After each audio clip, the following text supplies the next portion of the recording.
Всем здравствуйте! Вы на моем рукодельном канале, где всегда можно найти интересные идеи для творчества. С вами Любовь. Помните, в прошлый раз я шила новогодние мешочки для небольших сюрпризов и сладостей. Они получились классными. Ну а сегодня сделаю упаковку для подарков побольше. Буду шить красивые подарочные пакеты из ткани. Чтобы создать праздничное настроение, ткани возьму поярче.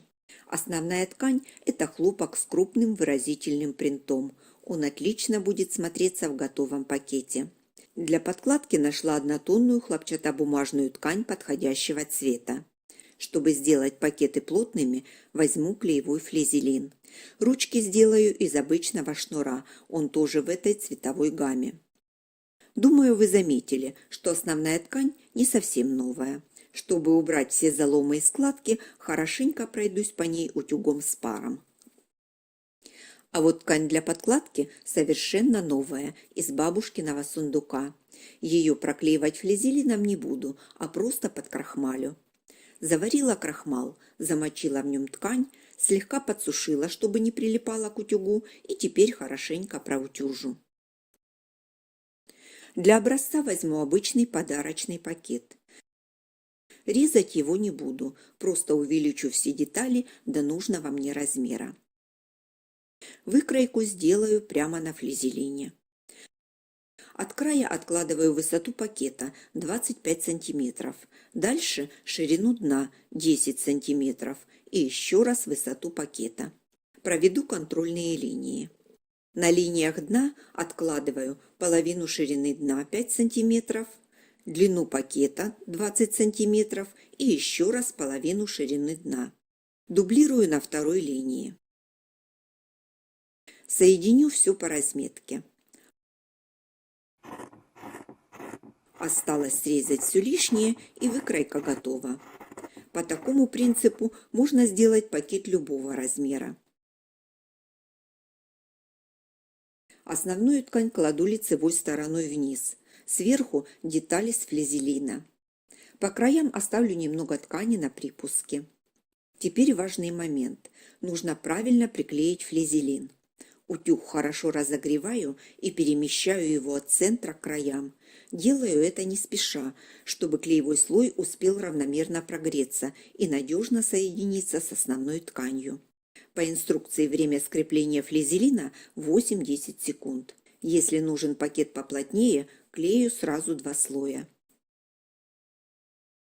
Беру подготовленную ткань для подкладки и сверху распределяю основную ткань, которую только что проклеила флизелином. Выравниваю срезы.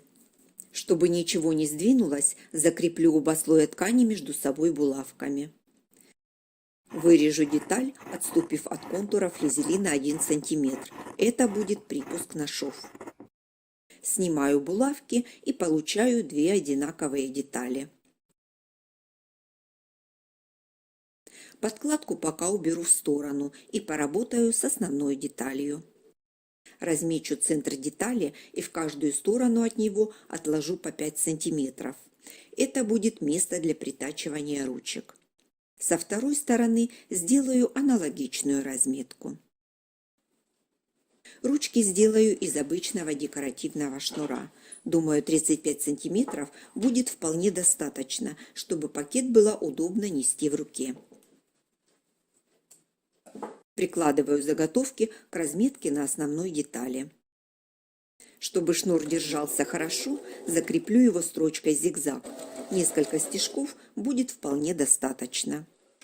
Чтобы ручки случайно не попали в шов и не мешали в работе, временно закреплю их булавкой к основной детали. Так они точно не создадут проблем. Складываю пополам и добавлю деталь подкладки.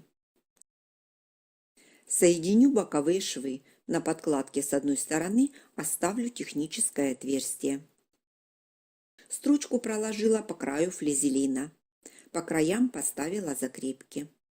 Отверстие для выворачивания оставила небольшого размера. Боковые швы проутюжила и припуски разложила в разные стороны. Сформирую дно пакета. Для этого складываю и закрываю уголки. Фиксирую их зажимами, чтобы подготовить к строчке. Припуски шва раскладываю в разные стороны, так шов будет менее объемным. Строчку прокладываю по краю флизелина. Обязательно в начале и в конце ставлю закрепки, чтобы дно было прочным. С дном пакета разобралась. Оно готово и выглядит надежно. Теперь соединю детали по верхнему срезу. Беру основную деталь изнанкой наружу, а подкладку выворачиваю лицом наружу. Компактно складываю и вставляю внутрь основной детали. Аккуратно расправлю внутри. Совмещаю боковые швы, чтобы они совпадали, и фиксирую это место зажимами. Дальше прохожу по всему срезу, закрепляя оба слоя ткани вместе. Строчку прокладываю со стороны основной детали, ориентируясь по краю флизелина. Так край точно получится ровный. Контролирую направление ручек под 90 градусов, чтобы вшитые они были ровно и не съехали в сторону. Немного укорочу концы шнура. Достану подкладку и выровняю все уголки.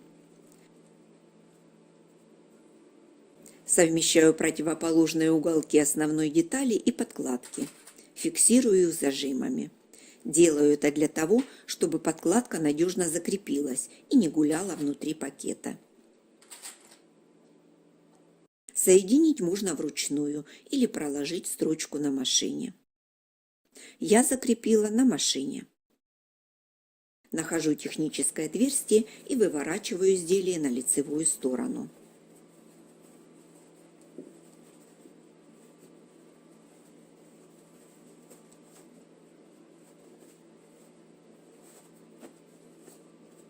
Подкладку ставлю внутрь и расправлю ее там.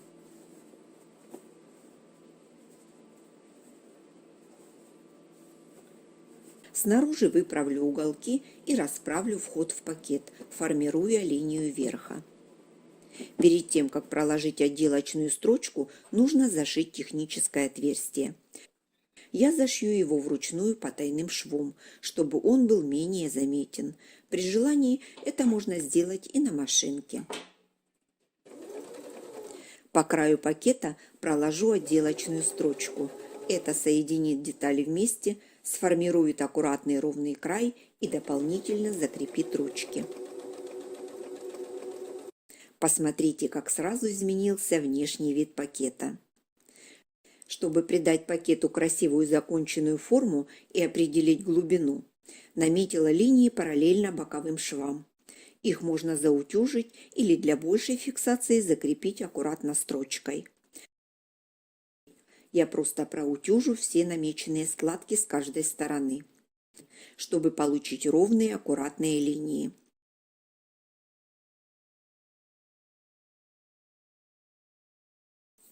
Затем эти линии помогут мне сформировать дно пакета.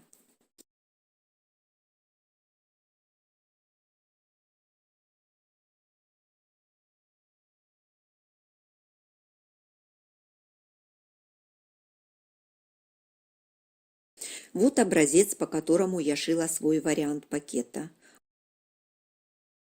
А это мой, сшитый своими руками. По-моему, ничуть не хуже магазинного. Отлично держит форму, выглядит ярко и празднично. Такую упаковку легко сшить самому. Можно подобрать ткань под конкретный праздник и нужный размер подарка. Получить подарок в такой упаковке будет приятно вдвойне.